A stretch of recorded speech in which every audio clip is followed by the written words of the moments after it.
Well, hello there, and welcome to another recording of the Social Media News Roundup. We are back for more reviews, rants and raves about your favorite platform. And joining me as always is social media expert and consultant Natalie Eminae from Okoko Media. So Natalie, welcome to the first recording of 2021. Oh, thank you for having me, Pascal. I am super excited to be back and super excited for a fantastic 12 months of marketing opportunities ahead. Wow, well, what a prediction. But let me begin with a big, massive thank you to the team at We Are UMi for producing this webinar. Let me remind you that they are on a mission to make it easier for you and your business to do more and go further. They do so by helping you find and use the right information, expertise, and finance so you can get more of what you want, whether that you want more customers, more funding, more talent, and indeed simply more time. They have one motto: just ask UMi. Now, naturally, I've got more news as well about We Are UMi regarding their network and also the launch of a new product, a free digital consultation, but more about it in a moment. To begin with, we're here to make it easier for our viewers and listeners to keep track of all the latest news and updates from the world of social media. Without giving too much away, Natalie, what do you have in mind for segment number one? Oh, for segment number one, we're going to be looking back and forward. So these are actually one of my favorite times of the year to have a look at social media as a whole. It means that we're able to take a little bit of a deep dive into everything that we've learned, but also look at how we can go and apply that going forward. It's also the time of year when sometimes social networks are feeling extra generous and give us a little bit of insight into what we actually need to be doing or need to be thinking about. So we have a bit of a deep dive behind the scenes look at how certain features might work and also their biggest trends and tips for things that they think we should be doing and talking about. Smashing. So that's segment number one for our regular viewers and listeners. You know that we'll also move on to segment number two, more of a quick fire chat around what we think you should try out. So I'm going to give people my social content of the month to go and review. I'm also going to give you my social content or social creation, content creation app of the month. I'm going to invite you to also naturally give us your social tactic of the month, as well as your social media of the month. So it's things that people should try out. And through this social media news roundup, essentially, again, it's about making it easier to catch up on the news, make you reflect on the impact of some of the latest changes, but also be just a bit more adventurous about how you might use social media to grow your business. Shall we begin with the big blue? Shall we begin with Facebook, Natalie? Oh, absolutely. Because if you say social media to someone anyway, chances are they're going to think about Facebook. So, yes, absolutely. Facebook is having quite an exciting start to the year in the UK because we have seen the launch of Facebook News. Now, it doesn't often happen that in the UK we get the sort of early rollout. Usually we're kind of midway down the list. So, we are quite excited to be the first country outside of the US to get our news feature. And what this aims to do is essentially create a hierarchy of sources on the Facebook platform. It's something that a lot of us that are quite tech savvy think, oh, well, people know to be skeptical of what they're reading on the internet. But for those who haven't had as much of an impact in their day-to-day lives with the digital revolution and social networking, when they actually use platforms, it becomes a little bit harder for some of that user base to distinguish between who's saying what. And just because it's on the internet doesn't necessarily mean that it's true. And Really? also, and also tackle that blurry issue between someone's opinion and perception and thoughts, which they are completely entitled to have and completely entitled to share, but taking that away from a space in which audiences get their news. So Facebook has seen this over reliance of we all go on Facebook and we get our news, we absorb our news from there. But that means that the anything that I post could link to a BBC article. It could be well positioned.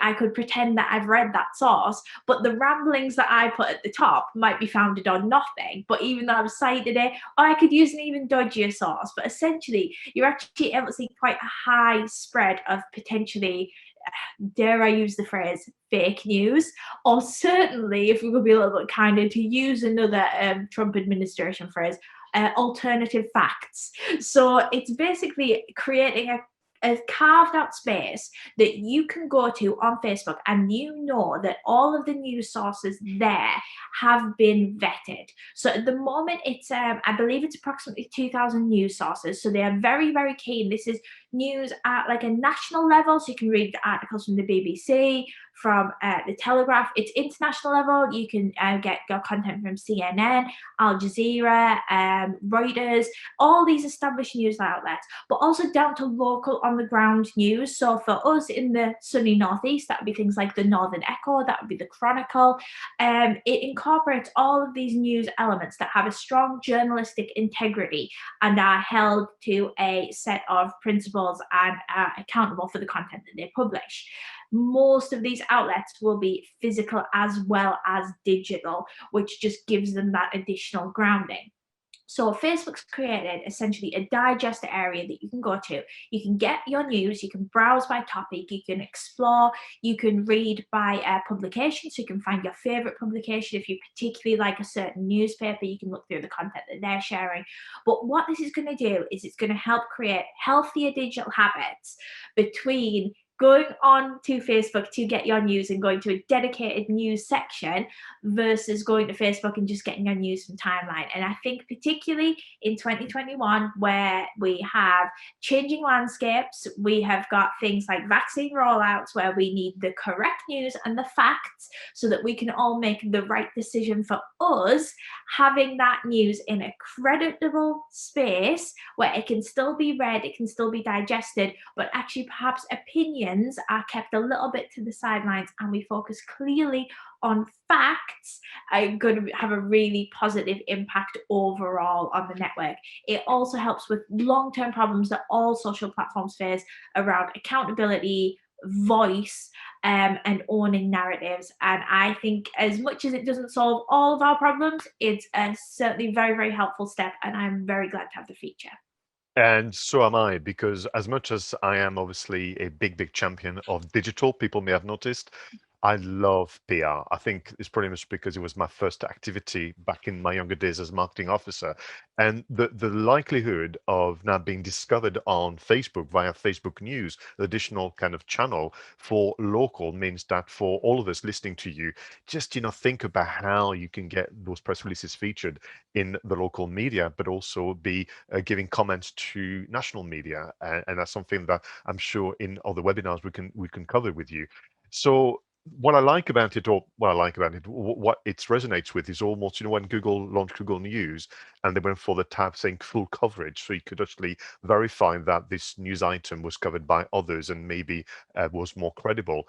But it also reminds me the data that suggests that people would favor staying on the platform where possible, because we've got some data released by Visa, the credit card company, saying that a big number of purchases around Christmas was done on social media, not click on the link to then go to the main website, which we have to consider. So yeah, what about shopping and retailing with regard to Facebook? Have you got some news on that?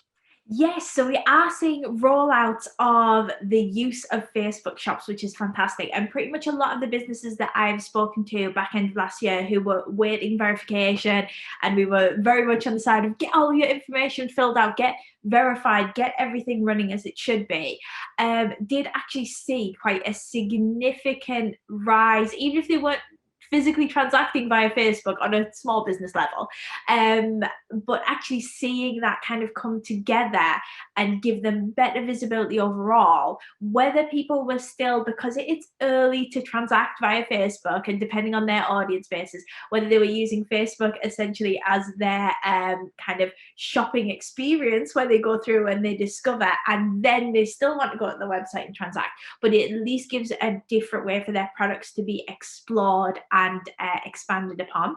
We did see ASOS recently, and this one was very close to my own heart. They did their latest Nike Dunks collection, which is just a type of Nike basketball shoe. They were massive in the 90s, and I remember them very fondly. And they produce a collection every year. For 2021 collection, they launched them exclusively via Facebook shops and Instagram shops. It was a midnight launch, so I had to stay up very late for it. But actually, it's one of those things where for products that do have a bit of a cult following, where you think, you know what, that is definitely what I want. That's definitely what I need to part my hard-earned cash for. Actually, the encouragement by big platforms like ASOS, where we do have the trust, because you think, well, they're an established online retailer. They have the facilities in place to make sure that the system can run smoothly. So they've got everything that they would need at their end to get that set up. But actually, by encouraging us to use that with these bigger collaborations and exclusive kind of launches, it's going to get us all in the habit of using it a little bit more. That was the first time I've actually used Instagram Shops as a full end-to-end experience and actually physically checked out on the platform. It was a positive experience, and I would certainly do it again. And I wouldn't be worried about parting with my cash via that mechanism in order for kind of orders with other organizations, even down to the smallest retailer. I would feel very, very comfortable doing it. So I think it's the bigger shifts and the more kind of collabs that we can see. I dare say that's heavily engineered by Facebook as a parent company and Instagram working with big brands to get us to transact via the platform, to all get used to it. But it's one of those things where once you've done it, you've seen how simple it is, your products arrive, you think that was great, it was seamless. I had to wait till midnight for the launch, but I could then just do it on my phone. I didn't have to go and sit at the computer or get a desktop kind of, set up. Just super easy. So yeah, interesting and great to see it in action. And I think just even bigger and better things for smaller online retailers that might not want the hassle, the overhead of a significant e-commerce presence. It's just a lovely route to market. And for me, what is also very appealing as such is this idea of where they almost kind of do the hardest thing for, which is the B2C relationship. Because then when we move on to B2B, I can see in the very near future, if not within weeks and months, where via Facebook, Instagram, and the whole kind of ecosystem there that we're going to discuss in a moment, the ability to book meetings for more of a B2B type relationship, the ability to book tester sessions or whatever within the environment, as opposed to always going away. Is there anything else that's been announced or shared to make life a little easier for social media marketers within the Facebook ecosystem? Well, out of the blue, literally back end of last week, for no reason, seemingly, Facebook actually in their news section, where they don't post all that often, they tend to reserve their newsroom for their big announcements and big developments. But they actually posted a really insightful deep dive into how Facebook algorithm works. Now, unfortunately for you and I and the rest of the world, they didn't tell us exactly how to hack it, and we can't just become millionaires overnight. But the levels of complexity that they talked about in terms of what actually goes into a Facebook algorithm for organic content was actually eye-opening. And I've got a little bit of the headlines sort of like jotted down, so I will run you through them. But essentially, what they talked about was multi-level elements and the machine learning system.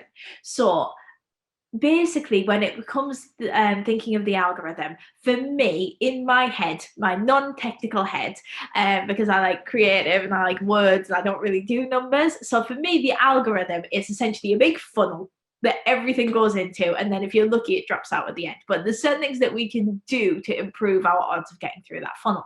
This deep dive, and I do recommend like taking a read through if you've got any level of interest in improving your organic visibility, actually views it on a much more complicated journey than that one big funnel.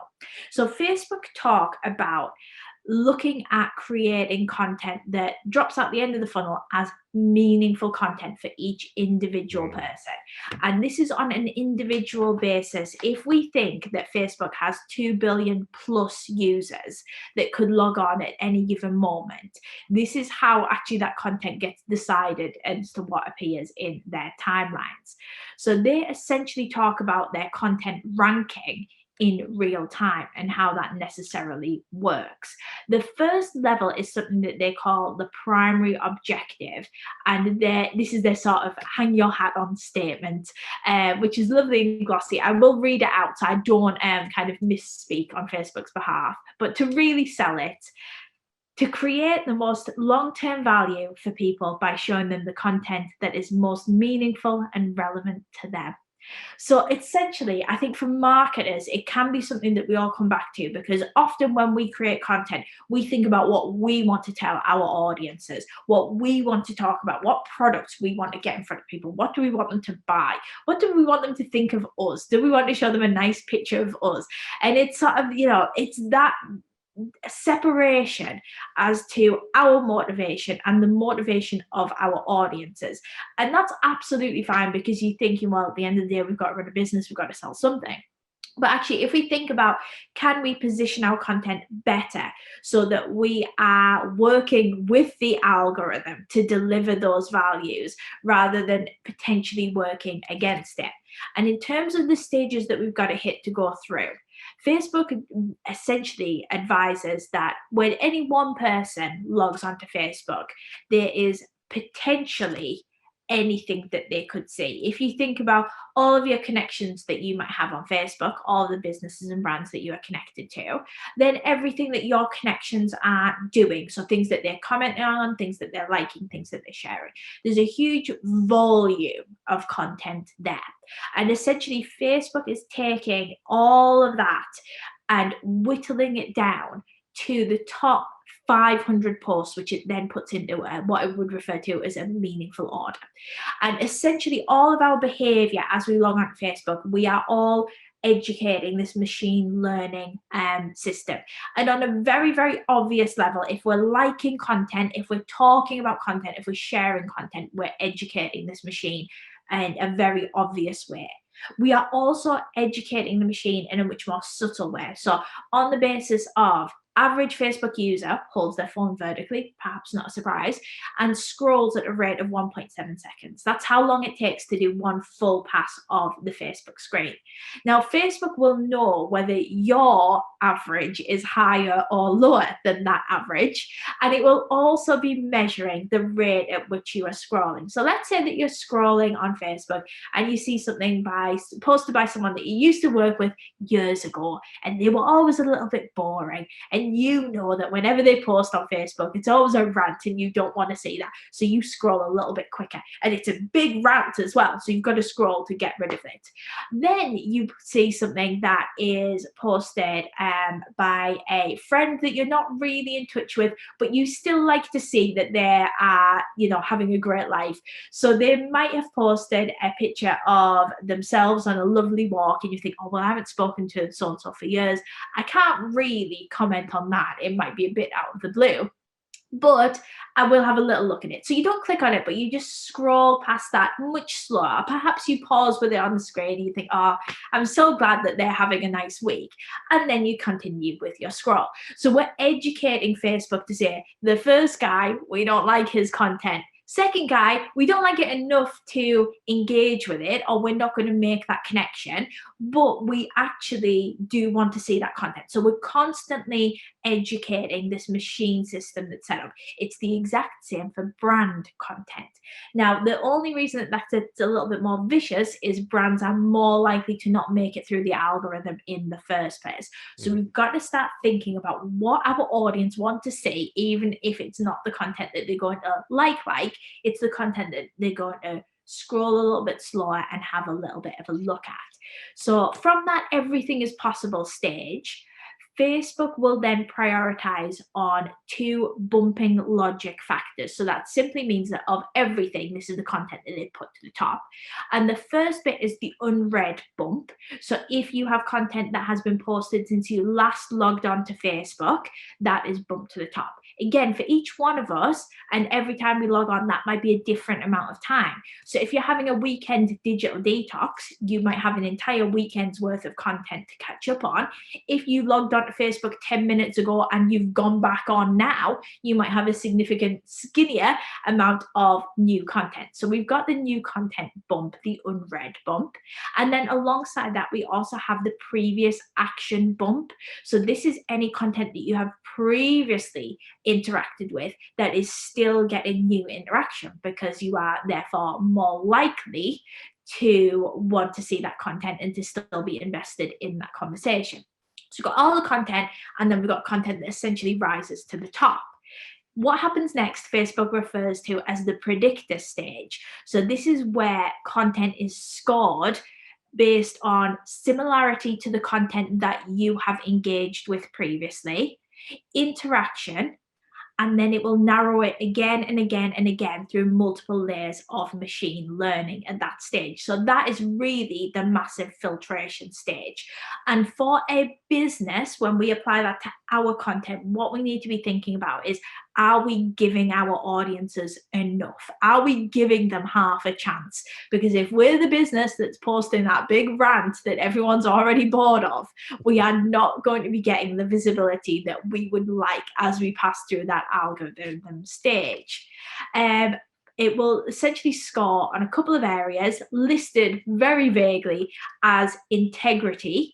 So removing anything that Facebook deems as wrong. There's no further information given on what it thinks is wrong, whether that's factually wrong, whether that's content that's wrong for that person, but they're simply referring to it as removing content that it feels is wrong. Perhaps, purely speculative, there's some element of Facebook judging quality content here. So if you run competitions and giveaways, we know that Facebook, while it will allow you to get the visibility, it will allow you to grow an audience, typically see that as content that it would rank as low value content. If you run that through ads, it will even tell you that this is, hey, this is low value content, and you go, I know, but we just want to do a giveaway. It's Christmas, Facebook, please let us. So actually removing that content that is seen as somewhat spammy. Could even be, are we framing that content properly? So if we are sharing links to other websites, are we putting a significant enough amount of information on there? Or does that feel clickbaity? If it's something like, you'll never believe this, ... is far more clickbaity than fantastic read on the top 10 digital trends that you need to be aware of. We particularly like number 4, always be relevant. It's completely different ways to frame your content. So it's got to have a good level of integrity, but Facebook's giving you no further information as to what that might be. Then it has the lightweight model. So is the content thin enough? Again, coming back to, are we removing those big rants? Is the content at this stage Facebook deliverable? So is it a video that is entirely deliverable on Facebook, or is it something that you've got to click and watch? Is it a infographic that you can view on Facebook, or do you have to go somewhere else to view it? Is an article? So we typically know that it's hard to get better visibility for links when they run through an algorithm.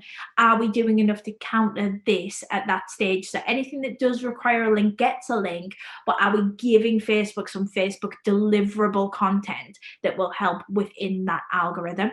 Are we also playing into making sure that for visuals, we're getting the right dimensions for Facebook? For video, we are playing with the durations that Facebook recommend, which are very, very, very short, but are we doing enough to make sure that we are getting that content at a thin Facebook deliverable level? Then from that, we land at our 500 posts, and posts are ordered to the point where they will appear into a timeline. This stage is the final stage. Is referred to by Facebook as the contextual pass. So everything that's come to be at this stage will then be delivered to give diversity and freshness. Again, I'm using the official Facebook terms here, to that user that lands on Facebook. And the thing that blows my mind most about this is how long has it taken me to talk you through this? This all happens in a split second as we open the app. So it's phenomenally easy to forget about this as marketers, but I think the fact that Facebook has prompted us with this information means that actually we need to be thinking about all this far more than we might necessarily be guilty of thinking of it. And now is the time to make a change. As we start to plan our content and go ahead, can we be doing better when it comes to digital marketing on Facebook? You know what? On behalf of We Are UMi and its audience, bravo. You've managed to summarize what is actually a complex concept, but also I'm sure the documentation was quite something to get through. And what you're reminding us is the announcement that Facebook made in 2015, which is that they're going to start to base, what to display on the engagement or lack of, depending on which way you want to look at it. So in 2015, they warned everybody that it was based on interaction. The issue that we had was that the like, comment, and share was almost going out of favor. People got a bit bored. You don't have to like, comment, and share on everything you see, but they've been able to track, obviously, the motion on the mobile phones. we know that if people don't play the video, it's also an indication that they don't like it. It could be actually that they're very busy, but Facebook will, particularly for machine learning, take a very blunt view on those things. And listening to you, it reminds me of something that I've been reflecting on for the last few months with my customers.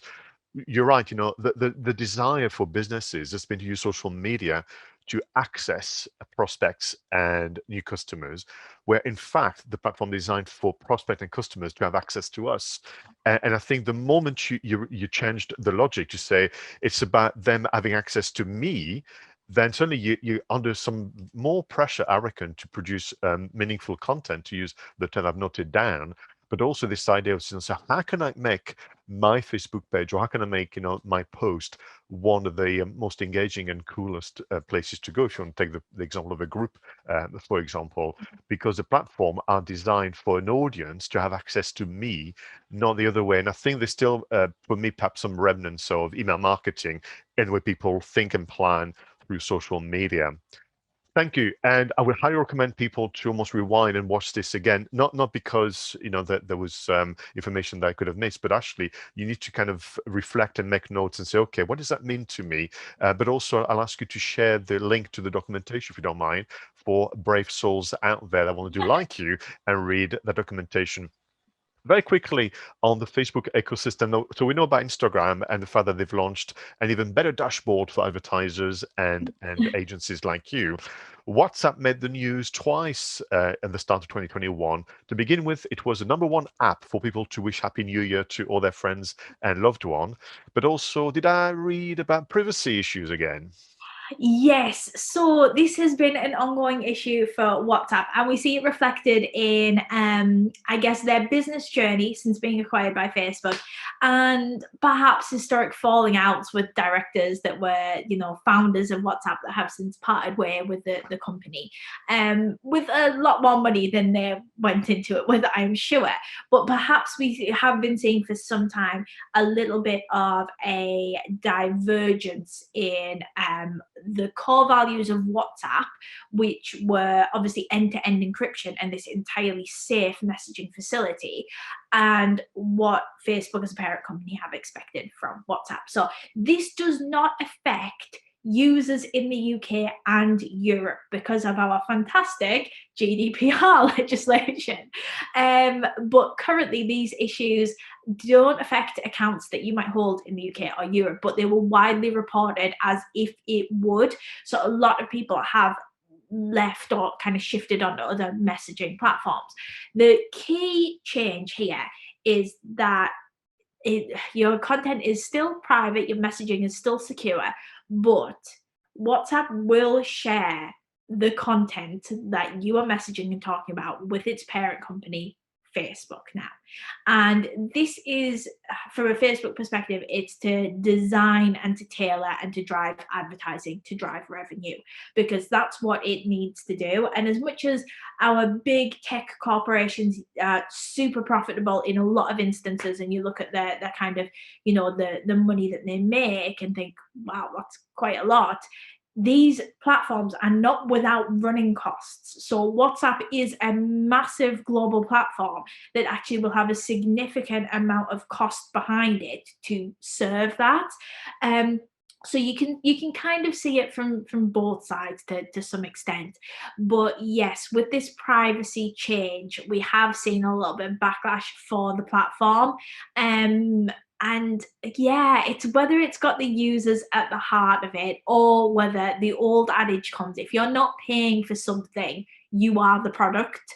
And really where people expect that kind of line to be drawn at the moment. It's so hard to say, but for me, has it put me off using WhatsApp? No, not at all. I appreciate I'm not affected by it in the UK. So it's very easy for me to say, hypothetically, no, it wouldn't bother me at all. But Facebook has had a little bit of a falling out generally with Apple that has prompted this change. So Apple's not giving Facebook third-party access rights, which will affect the deliverability and the servability of adverts set up via Facebook and then shared by audience network. So I think Facebook is looking to really own more of its data and take more ownership there, and perhaps even fill the gap.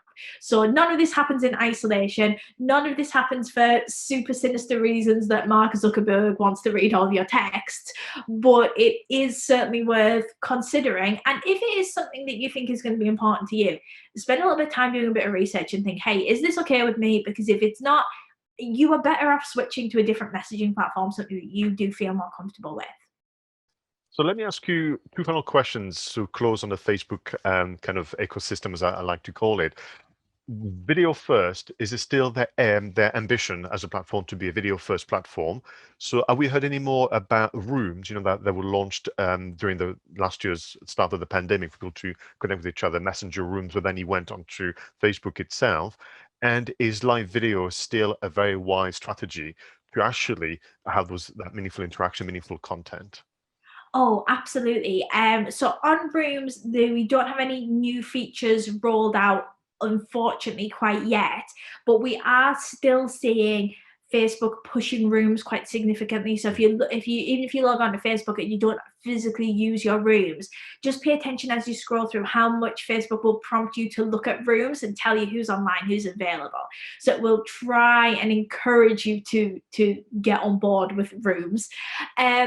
And for live video, we are seeing more significance while the world is a little bit more closed.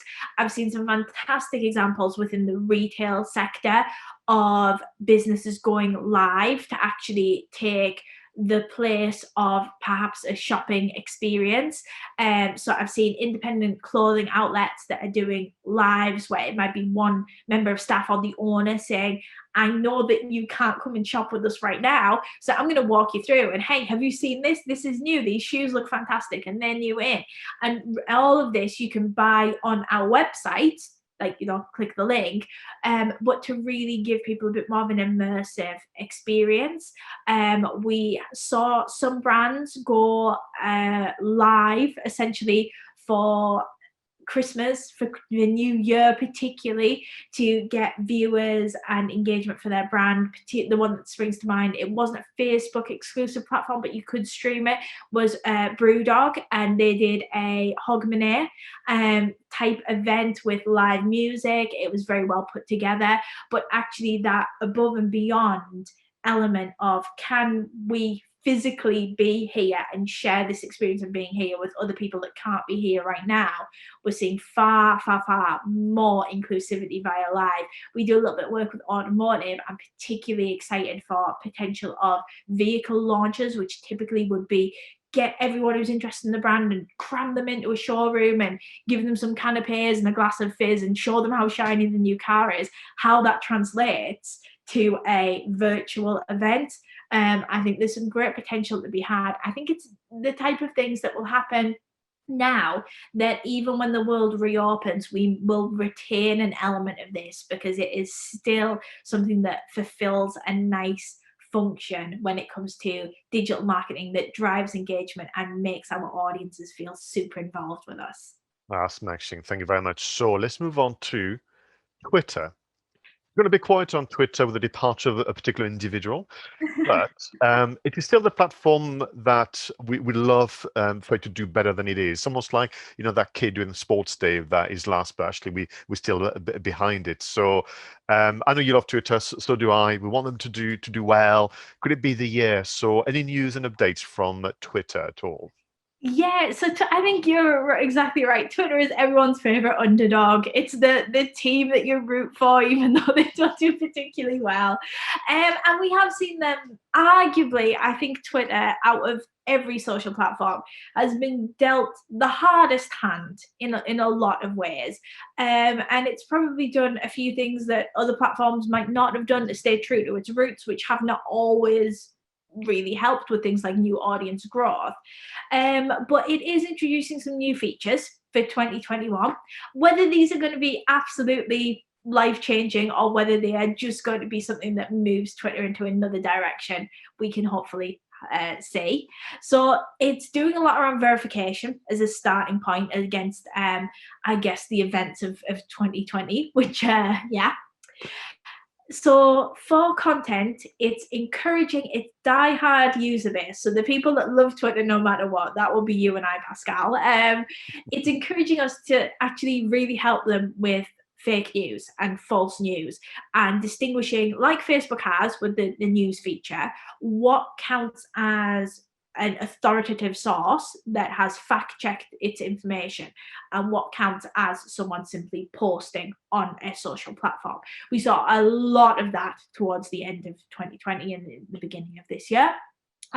So essentially, what we are going to be able to do is join something that Twitter has called Birdwatch to help verify this content and actually create a behind the scenes chain as to who is saying this, who is it accountable for, and how everything works.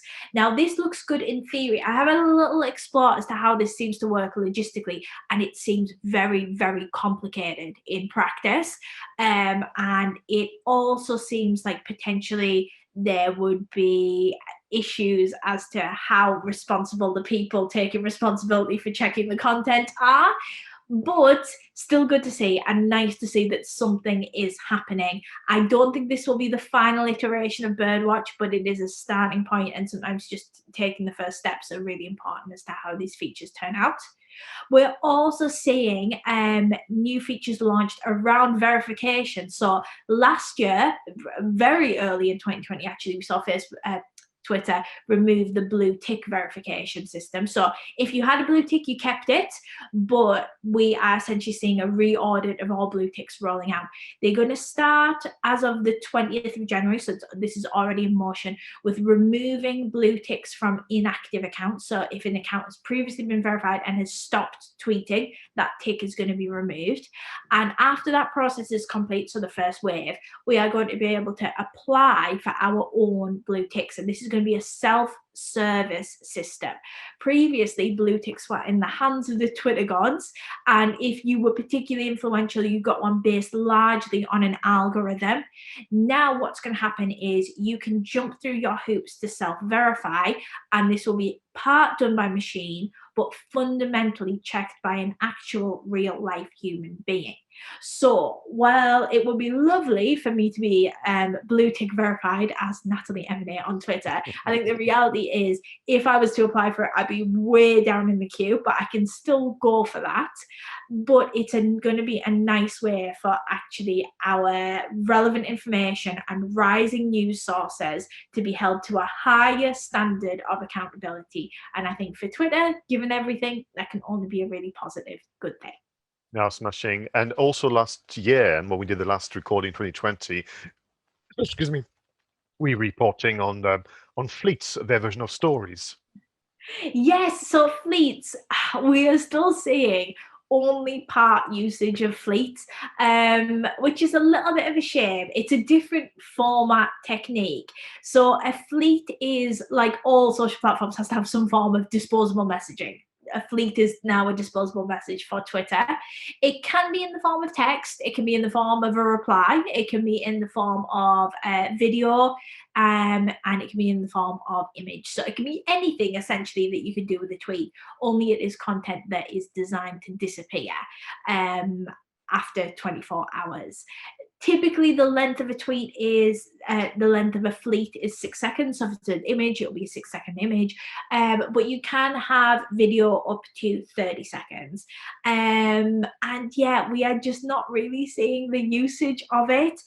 I think for me, part of it reflects on the world that we are living in right now, which is largely we are all staying at home. And even if we are going to work, when we go to work, for example, if I go into the office for a couple of hours, there will only be me there. So there's no one else to interact with.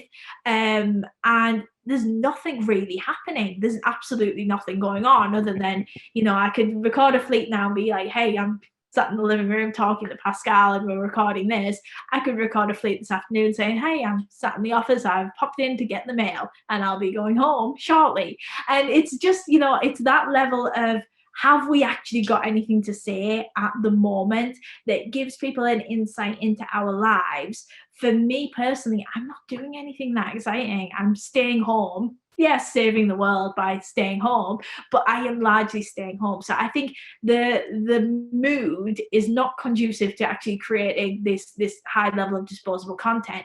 If I imagine this in 2022 and I'm at a really interesting conference and I can show you cool tech that I'm seeing, and I can say, hey, I've just listened to this great speaker and they said that I need to think about this, this, and this, and that's super inspirational for that, then suddenly I've got all this fantastic stuff that I could, yes, be using fleets for.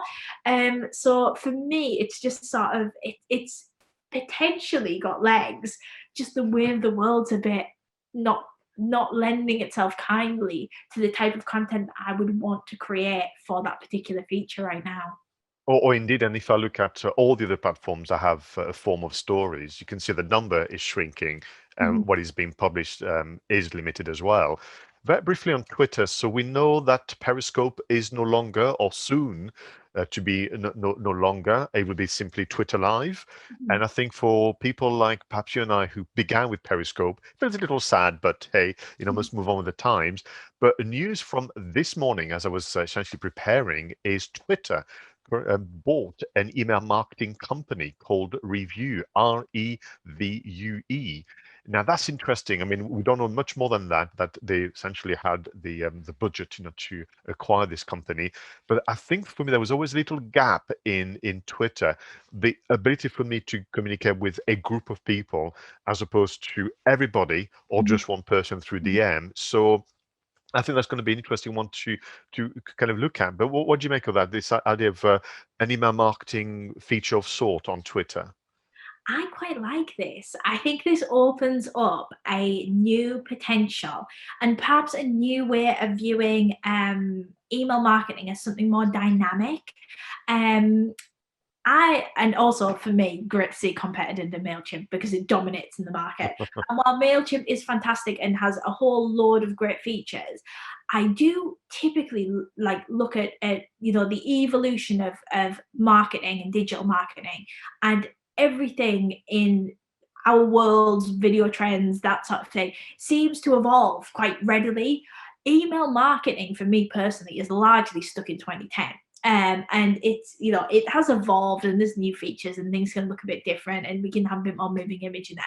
But by and large, the idea that you get an email that is a marketing email that comes to your mailbox and you are set up on a mailing list that functions in certain ways and has certain triggers, and it's quite old school. And I'm just not sure whether that's necessarily kept up with how dynamic and diverse our audiences are right now. Um, so I think anything that can bring a bit more of that agile, evolutionary social element where it is more about conversation and it's a bit more about what a audience member can get from a brand rather than simply a brand pumping out a generic message to try and sell me something, because for most of my email newsletters that I get, it's literally someone or something trying to sell me something or some service. And that's fine, but a lot of them, I think sometimes I even hate the ones that are thinly veiled more. I hate the ones that are pretending that they're trying to help me and they're trying to sell me something. I think Um, the one I hate the most is when they pretend to have made a mistake. oh, yes. Oops, sorry. Here's a second email because of the first one that wasn't right, and I'm like, really? This is so 2009. Absolutely. You're like, oh, yeah, it's like a big charade. Yeah, it's just not how the customer wants to be interacted with. But I think if we potentially look at how a business and a brand might tweet, and can they bring that level of real-time engagement and engaging with smaller groups of people and engaging in a meaningful way, perhaps email marketing or group marketing messages that you opt into, that you can use hashtags that you can access, and that you can have content that's about the things that you're interested in, that actually bring value to you or give you access to exclusive content to get that engagement up. I think that potentially has massive um, legs in terms of Yeah. growing, developing into something that again really sets Twitter apart. So I'd love to see it. I can't wait to see how it evolves. And I think perhaps the world is ready for something better than standard email marketing, and this could be it. Might not be, but Oh, hey. quite, yeah. And it makes me think about, do you remember last year how they were pushing Twitter lists a lot more than they used to? And I wonder whether they're going to try and link it. So you put people into a list, and through, obviously, you're right, sign up and authorization levels and so on, you can then say, I just want that tweet to go to that list because I know it's more relevant to them, and you're going to get greater conversion. And I think, to me, you're right. It feels more significant than maybe some of the attempts to do audio tweets. Remember, we got a little, I got excited about micro podcasting, and nothing much happened with it. We didn't know what was happening with live, and now we have a clear image and so on. So yeah, no, could it be that this year again, Twitter just surprises us with a feature? And you're right, they have a very strong, loyal following. Before we move on to LinkedIn, which is how I would like to wrap up the news roundup, anything from Pinterest? Yes, so we do have a little bit of Pinterest news, and I love Pinterest because it's very transparent, and it's one of those platforms where actually it seems to readily want to engage with marketers and tell us a little bit more about what it's finding and how that applies to things that we can be doing. So I think for me, a little bit of Pinterest news always makes me very, very happy.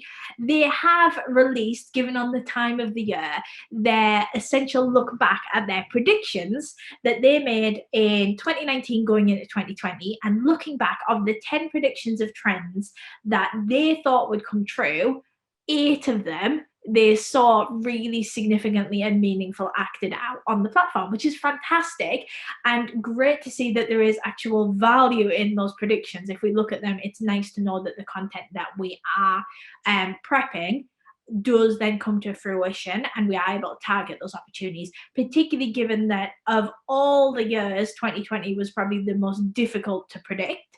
So still interesting to see that. So I guess empowered by this idea of getting an 80% score rate, this year Pinterest have released 150 predictions for 2021. So that means there's a lot more to go after. They have, to help us as marketers, broken this down into lots of different categories. So you can go on and you can view the full list, and it will tell you. So for example, if you're in the well-being sector, you can look at the well-being trends and predictions, and really have them a bit more tailored. So arguably, in terms of data and things to go off, this is more helpful. But I do love the fact that they've been empowered by getting it right. So they've gone for a whole 150. The key ones for me, just generally to talk about when I was doing my research, have been, we're seeing big interest in business on Pinterest. And typically Pinterest is gorgeous and visual, and I use it a lot for home inspiration. And if I'm decorating, I want to look at 100 other people's kitchen walls before I decide what color I'm going to paint mine. But for B2B and for actually business coaching, it is traditionally a platform that is a little drier, because we typically don't generate anything that's all that visually stunning. But we are seeing big growth in that business sector on Pinterest, which is exciting to see. So their tagline for it is CEO is the new DIY, which is nice and incorporates the idea of whatever you are doing, you can have a business element to that. You can boss it, you can have a side hustle, you can be making money, or you can be monetizing things that you would do normally, whether you have a hobby and you want to start making things. And it's just about, I guess, that empowerment of the individual, which is a really nice narrative for 2021. They are encouraging us as users to bet on yourself, and we are seeing a huge surge in searches for certain business to business services or resources. For example, branding strategies and searches related to them are up 105%. Podcast design, one for you, Pascal, is up 30% in terms of searches and search activity. Entrepreneur motivation is doubled in search terms. and even the drier subjects. So this is one for me, because I mentioned earlier I'm not a big numbers fan. Accounting basics, searches up 150%, and small business ideas up 90%. So we're seeing a surge in actually empowerment of business and the idea of your individual business narrative. So actually getting better at telling your business story and getting a better handle on your business, whether that's a better branding strategy or a better marketing strategy or a better view of your own money in your accounts and the accounting searches.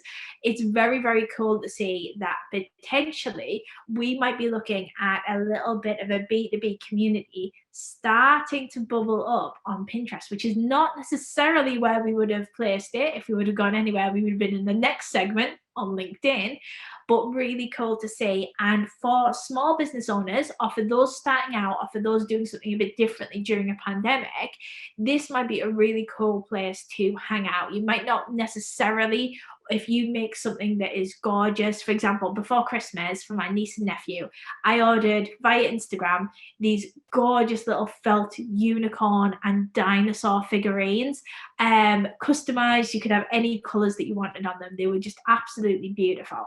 And when I think of small business owners, I think of the lady that made those, because she just makes them at a dining table, and the level of care and quality and skill that goes into it. And in her social feeds, because I'm still connected to her, she shares so much inspiration and content from other cool designers and makers, and it's this whole community. That aspect, it might not necessarily translate onto LinkedIn. And I have friends who are artists that find LinkedIn just too hard of a kind of nut to crack, because it just doesn't, the content that they see doesn't really lend itself to the content that they like to see, and their engagement is far more visual, whereas on LinkedIn it tends to be quite, text based and kind of discussion based. So for all of these business owners that are creative sectors, that are not necessarily running a 9 to 5, that are not necessarily having an office premises with a filing cabinet and a fax machine, for all of these brilliant businesses that exist in a slightly different ecosystem, it could be that a significant business community can be built on Pinterest. And I think I'm really excited to see how that rolls out. No, I think you're right. And listen, if it's a surprise to our viewers and listeners about Pinterest having a growing B2B audience participants, let me tell you that that's what happened to Facebook. I mean, Facebook now has a really, really quite dynamic B2B community. I've seen examples of people where you thought, what are you doing here? And in fact, they have an audience and they're able to create meaningful interaction. So talking of meaningful interaction, talking of having an audience, LinkedIn, they've had a good 2020 overall, would you say? Absolutely. I think as we've all been stuck at home a little bit more, and certainly not being able to go to networking events, or certainly not being able to maintain our connections in ways that we would typically maintain our connections, it's been interesting to see LinkedIn and LinkedIn usage. So they have released, as part of the Microsoft family, their Q2 financial year ending 2021 stats. So if we look at Q2, we can see that LinkedIn is boasting record engagement and now 740 million professionals using the platform. So it's a pretty heavy hitter, and we don't always give it the full credit that it deserves, because that's about double the number of active monthly users that we see on Twitter. But we don't always have that perception on LinkedIn, because on LinkedIn it's very much about our connections and who we know. So when you log on, you see everyone that you're connected to and their updates. So we can sometimes have a little bit of tunnel vision, but it's nice to know that the wider ecosystem exists on LinkedIn. We are seeing, from that record engagement last year, Q2, sessions increased 30%. So we actually saw a 30% increase in users physically going to LinkedIn to fill that networking gap, or to maintain connections with our professional networks. We saw conversations up 48%. So we are talking more to each other on LinkedIn, which is great, because that's the whole point, right? Is that we're building these connections and that we're engaging with one another. And we also saw that LinkedIn Learning has doubled. So the amount of time spent on LinkedIn Learning last year doubled, which is great. There's some fantastic resources on there for skills development and things that you might be interested in. So it's great to see those utilized. And perhaps if people were having a little bit of a quiet period in business, good to see that time spent actually developing that content, and developing that strategy and that idea that you can do more, whether that's, spending a little bit of time on LinkedIn learning how you can use LinkedIn better, or whether that's spending a little bit of time on LinkedIn learning a new skill or adding to your repertoire of things that you can do in business. So really solid to see LinkedIn going into 2021. We're probably expecting more growth generally on most social platforms and certainly on LinkedIn. We are seeing the development of LinkedIn stories. Again, coming back to the Twitter fleets conundrum, I've posted a couple of stories on the day that they launched, but other than that, I think my audiences would just be a little bit bored by me necessarily. But there is potential. And starting now, LinkedIn are actually testing ads in stories. So you might click on to watch a story from someone that you know, and then a couple of story kind of systems in, you might then be served an ad. So that is testing at the moment. For me, that testing is too early. The quality of content and the relevance of stories to audience has not yet been proven. And I think one of the worst things you can do is fill that with ads too early in the day, so that when we go on, we're like, oh, it's all ads. I'm not interested in this. I think almost we need to have it the other way around, that platforms like Facebook and Instagram have championed, where actually build it, get everyone used to it, get them all dependent on it, get them getting value from it, get them enjoying it, and then we'll put in some element of advertising. That works much better for me. So interesting to see the development. I know it's in beta testing. I hope it's miles off, because I think it might kill the user behavior otherwise. But still, if you've got something meaningful to say in short form content, definitely do consider those LinkedIn stories as well. No, absolutely. And we also reported last year, but it's worth mentioning it again, that events can that be listed. It's a bit clunky, but people are making good use of it. Live videos are going backwards. What I mean about that is not as many sessions as we saw. And that could be two things, energy motivation by the or host of the live sessions, but also I've heard from people who have the invitation, because I still do not have the invitation to go live on LinkedIn. I don't know if you do, Natalie. I don't have the option Mm. yet. I've applied for it multiple times. It's Yeah, annoying me very much, particularly when yeah. I see a bad live and I'm like, I could do better. I could do better for you, I LinkedIn. know, I know. So you have obviously a small number, but also I've heard back from those who have the ability to go live on LinkedIn. It's very clunky and difficult to get a guest to join you. So then you have to use a different platform altogether to then go live on LinkedIn. So hopefully they're going to spend a bit of time on that, because I think it's a wonderful platform for knowledge sharing and for meaningful engagement. Again, that view. So well, listen, a big thank you for all the time you spent on research and for giving us this great update, as we start 2021.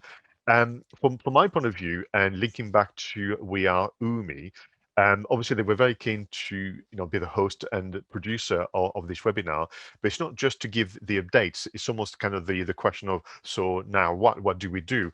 So I'm going to highly encourage our viewers and listeners to be curious about the UMi network. This is a incredible kind of endeavor by the team at We Are UMi to connect you with the right people, with the right information and finance, because ultimately it's about taking action. And we know, and we've experienced that, last year and this year, it's about being with others that hold you to high standards that you can really move forward. But the exciting announcement, and there'll be details below in the show notes of this webinar, is of course the release of this brand new product, the free digital consultation. So you'll literally be able to use maybe the news that Natalie shared with you and have a meaningful conversation with somebody at We Are UMi.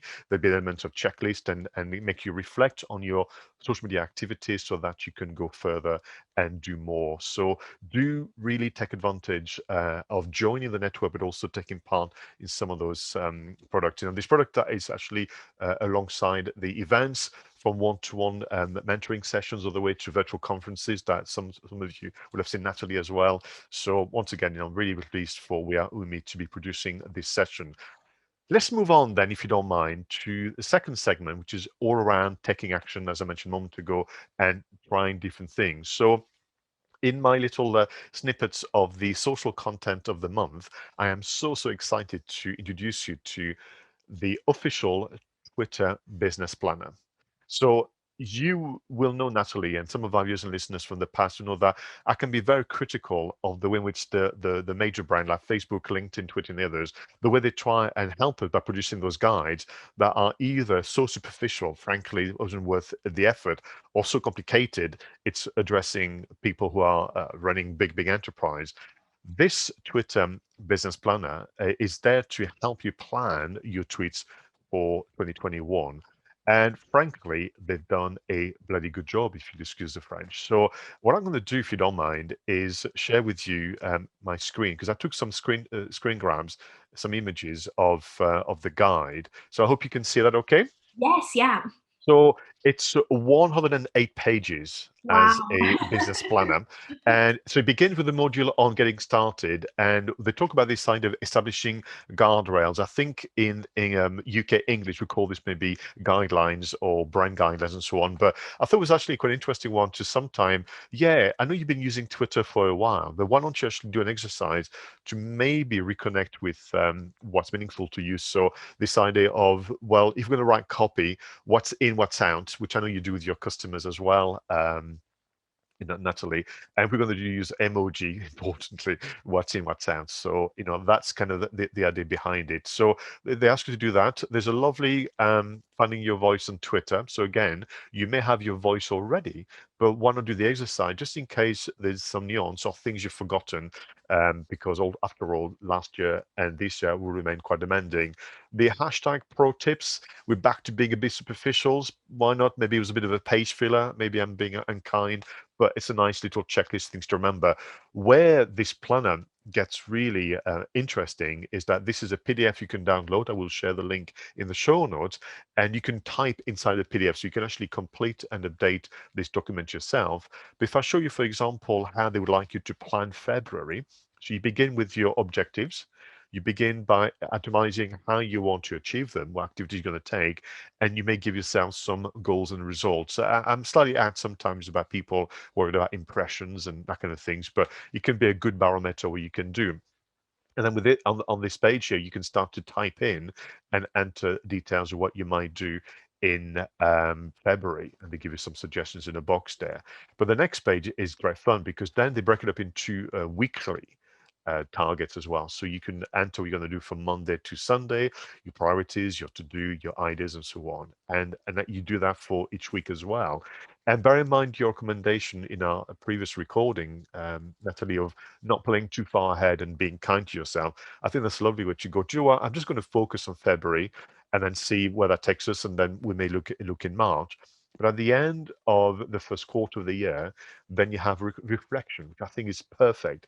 So what worked? What didn't work so well? What we're going to do differently? And I think that could also be a wonderful tool to stimulate a team discussion, Mhm, mhm. even a remote one of that. And again, you can complete all those boxes in the PDF. So, and the reason why it's 108 pages is because they go through the whole year.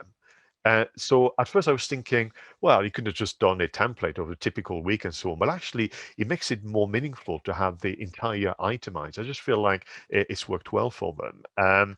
So near the end of this rather large document, then they give you things for inspiration. So they have these helpful resources, and they give you an example of what they called a month of tweets. And I like this one because you could almost gamify it in the office and literally print that, cut it into cards, mix the cards around and say, here we go, we're going to do an ask a question tomorrow. We're going to do a shout out. We're going to do a go live, and not necessarily in the order in which you can sit on this page. But I think it's a lovely one to, again, stimulate imagination because it is difficult. It is difficult to remain motivated and have that energy when you're stuck either working from home or in the office, respecting all the different restrictions. And the one that I liked a lot because that reminded me of my younger days as a social media trainer, where I used to ask people to draw their tweets or to sketch what they may do on Facebook and whatever. So they have a template that, again, you can print out and distribute around the office or whatever. And again, do not underestimate the power of doodling to come up with your next tweet, or in the case of social media, any post that you're going to do on the other platforms. Well, I liked as well. They had some Twitter poll ideas, which of course would work on LinkedIn and Facebook. But the thought starter, which I think is probably a bit of a US English one, I've not used that, but reminding us about what works. And I was kind of pleased to see live video listed as number 3 on this document here. There's also things from how to all the way to unboxing, which is odd but works. The numbers don't lie. Before and after stories, and of course any form of content from your own audience. So the thought starters, as they called it, I think is great, and reminder that video is very, very important. And finally, I thought it was helpful for them to do a reminder on Twitter advertising, because it is actually a little enigmatic. They don't do as much as the others to push it and to explain it. So why not?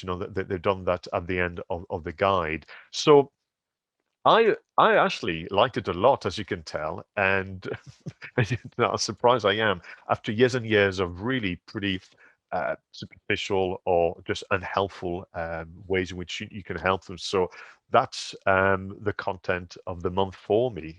What did you think of it? I think it looks fantastic. I really love a lot of elements of it. I love that, like you say, it's the annual document.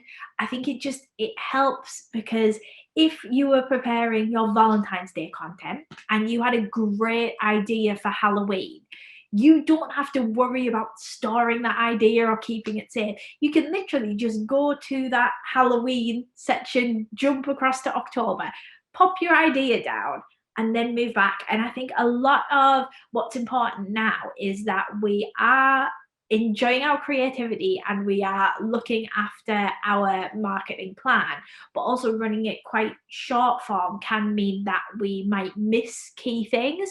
So I think having somewhere where you can keep all of your ideas and concepts safe will bring a lot of, I guess, on even a subconscious level, I would feel like I had complete marketing peace of mind for that.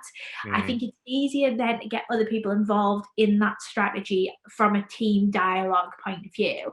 I think sometimes the hardest thing in marketing and pitching ideas is if you are at the sort of pre-visuals stage, like you haven't created a graphic for Twitter yet, but actually explaining how you think that tweet and series of tweets is going to work. To explain that to another marketer is difficult, but if you have to explain that to someone else in your business that perhaps has a different type of role and a different type of mindset, gets even trickier again. So I think a lot of those visual tools will help not only get your own mind around what you want to do and what you want to achieve, but actually help bring others on that journey with you. I love, this is a bit old school, I love the creating your brand. If it was a person, what would its favorite restaurant be? mm, And actually starting to think about, are we human enough when we are the brand? Even if the brand's favorite restaurant is something really quite boring, if it's the Marks and Spencer Cafe, I'm not sure I can think of a more boring kind of eating experience, but that's okay. It just means that we can be incorporating those elements within our content. I think it's absolutely fantastic. I think it's leaps and bounds above any type of social media resource I've seen put out there for every single business to use in an accessible way than any other network before. I'll even go that far. I know that lots of other platforms have given us fantastic tools and guides over the years, but I think in absolute accessibility that anyone could yeah. pick up, this is game changing. Yeah. No, not so. Well done to Twitter for. I know that I've been unkind in the past, but this time you've got it right. So let me move on to my social content creation tool of the month. I'm really excited about this one as well. Well, we mentioned live video a moment ago. It was number 3 in the Twitter guide, and it's number 1 as a way to make meaningful interaction on Facebook and so on and so forth. And I think with regard to ongoing restrictions, to be able to connect live with an audience is everything. Remember, social media, it's about your audience having access to you, not the other way. I discovered, thanks to my good friend Roger Edwards, my co-host on the podcast, a live streaming platform called Haps, Happs, Haps.tv. It's so easy to use and so powerful. I'm really excited. And for now, it's still free. It allows you to go live on multi social media channels. So the account you set up is free. You then connect with your Facebook, with your Twitter, with your YouTube, and so on and so forth. And then you have this really clever interface where you can bring a guest or two. Indeed, you can also pre-prepare some slides, you can prepare some videos, you can show and so on.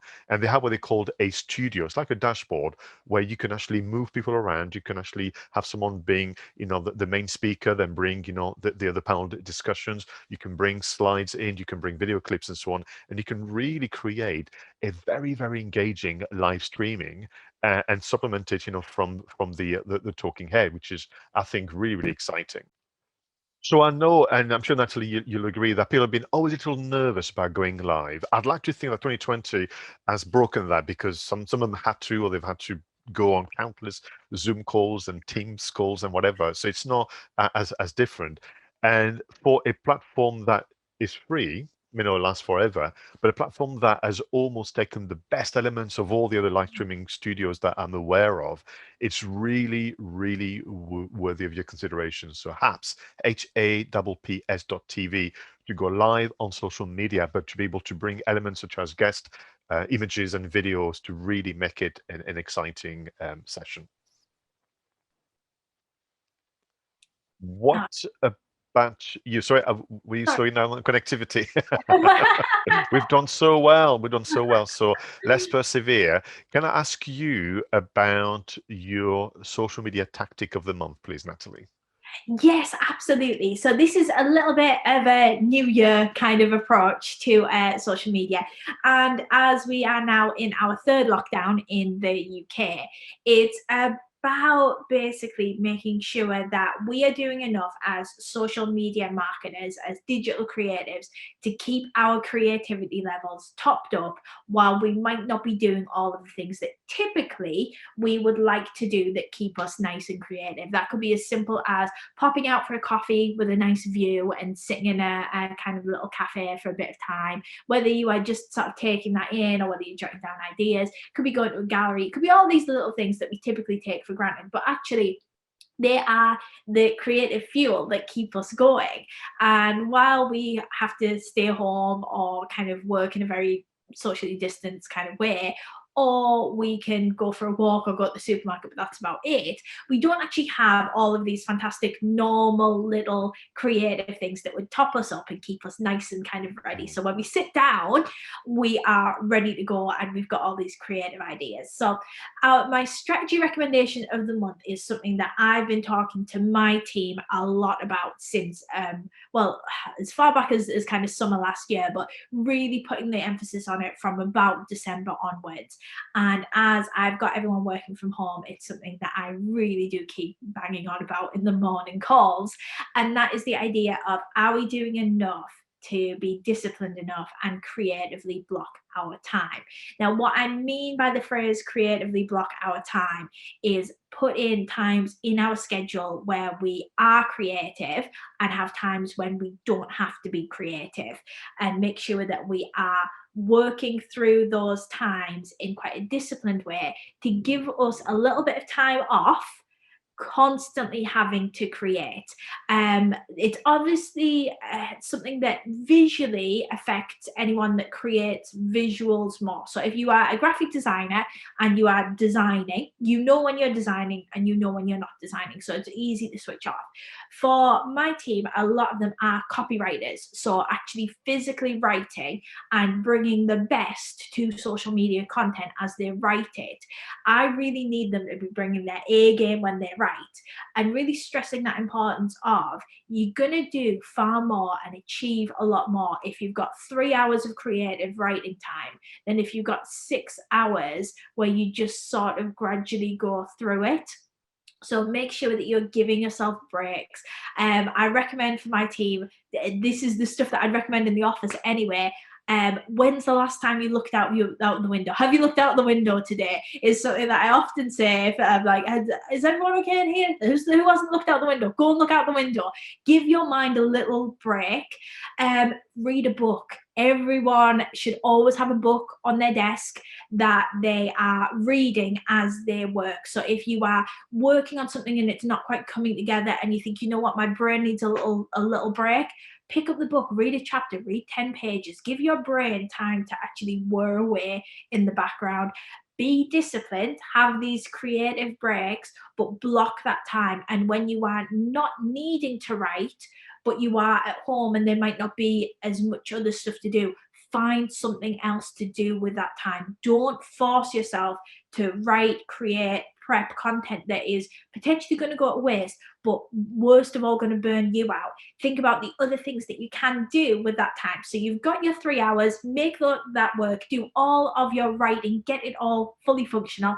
Then for your other 3 hours or 4 hours or 5 hours that you'll be working that day, what else are you going to do with that time? Do a little bit of learning, do a little bit of development, fill out your Twitter business book, have a go at that.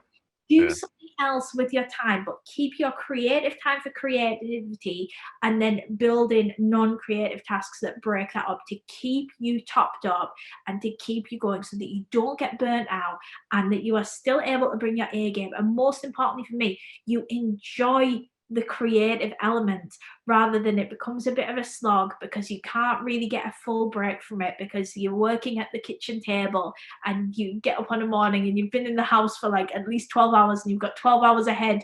And yeah, make it work, block your time, be disciplined, and be super kind to yourself and do other things. Don't write 24 hours a day. Thank you very much, because we all fell in that little trap in 2020 in so many different ways. So very wise words indeed, and particularly for you also as a team leader as well as a consultant and practitioner. Thank you very much. Social media app of the month to try out. What would you say? Oh, well, I'm going to continue with that theme, and I'm going to go with an app that I personally use and really like, which is called Pocket Coach, all one word. And this is a mindfulness app. There'll be plenty of other ones like it. So if this one doesn't quite work for you or you don't really feel it, you can do other things or explore other things. But essentially, it has lots of little tips for being mindful. And for me in digital marketing, particularly when I am at home, I often find that I am trapped by my phone. So I have an endless system of alerts and notifications and things that I need to look at. And that can make it very, very difficult to switch off. The easiest way typically that I would find to switch off would be to physically go and do something where my phone has to stay in a bag or not be right next to me.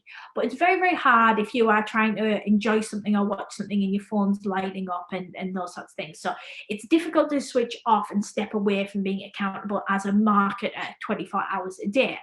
What I would recommend is having an app that allows you to create a little bit of a ritual for going into your downtime. So for me, the Pocket Coach element that I use most is the breathing exercise. It has fantastic breathing exercises on there.